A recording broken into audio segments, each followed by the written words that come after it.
আচ্ছা, আমরা সত্যি কি ভালো আছি? নাকি সবাই সবার জীবনে আলাদা আলাদা সমস্যা নিয়ে বেঁচে আছে? প্রায় ১ মাস ধরে শরীরটা ভালো নেই।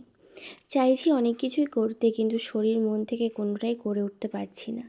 বারবার চাইছি ভালো থাকতে, কিন্তু মাঝে মাঝে শরীর আমাদের সঙ্গ দেয় না।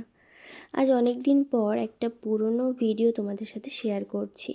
সেদিন কলেজে ছিল আমার সার্টিফিকেট ডিস্ট্রিবিউশন গ্র্যাজুয়েশনের।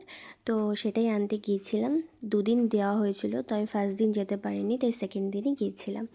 কাঁচরাপাড়া কলেজে যখন পড়তাম না, তখন এই মাঠটাতে বসে কিন্তু অনেক আড্ডা মেরেছি।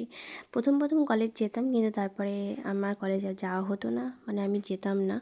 তো ফাইনালি কিন্তু দেখো সার্টিফিকেট কিন্তু নিয়ে নিয়েছি। আর কলেজে সেরকমভাবে আসা হতো না বলে কলেজের আমি এমন অনেক জায়গা আছে যেগুলো আমি চিনি না। শুধু এসে মাঝে মাঝে ক্লাস করতাম, খুবই কম।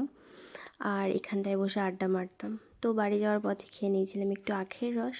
আর একটা জিনিস কী বলো তো, আমি আমার লাইফে না নেগেটিভিটি একদম দূরে রাখছি। কারণ যত বেশি নেগেটিভ ভাববো, তত আমার সাথে নেগেটিভ হবে। তো চলো, তোমাদের ব্লগটা কেমন লাগলো জানিও। আজকের মতো